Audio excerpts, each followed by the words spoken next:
अस्सलाम वालेकुम नाज़रीन, महरान टीवी न्यूज़ में के भलीकार माहिया फराशा सबका पहिरियों हिकु नज़र हेडलाइन ते। अमरीकी सदर डोनाल्ड ट्रंप ईरान सां जंगबंदीअ में वाद जो ऐलान करे छॾियो। आबनाई हुर्मुज़ वटि ईरानी जहाज़नि जी नाकाबंदी बरक़रार रखण जो फ़ैसिलो।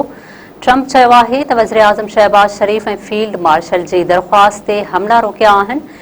ईरान जूं तजवीज़ूं साम्हूं अचण ऐं ॻाल्हियूं मुकमल थियण ताईं जंगबंदीअ में वाद कई आहे। हुर्मुज़ वारे सामूंडी लंघ वटि नाकाबंदी बरक़रार रहंदी, अमरीकी फ़ौज तयार रहे। वज़ीर आज़म शहबाज शरीफ़ जंगबंदीअ में वाद ते अमरीकी सदर जा थोरा मञिया। शहबाज शरीफ़ चयो आहे त अमरीकी सदर असांजी दरख़्वास्त खे ख़ुशि असलूबीअ सां क़बूल कयो आहे। मां पंहिंजे ऐं फील्ड मार्शल आसिम मुनीर तरफ़ां अमरीकी सदर जो थोराइतो आहियां। पंहिंजे बयान में वज़ीर आज़म वधीक चयो आहे त पाकिस्तान ॿिन्ही मुल्कनि में तकरार ख़तमु करण लाइ पंहिंजूं कोशिशूं जारी रखंदो। उमीद आहे त ॿई धुरियूं जंगबंदीअ जी पासदारी कंदियूं। ईरानी स्पीकर जे मशीर महदी मुहम्मदी चयो आहे त अमरीकी सदर जी जंगबंदीअ में वाद वारे ऐलान जी का बि अहमियत नाहे। हार खाईंदड़ धुर शर्तुनि जो हुकुम नथी ॾेई सघे।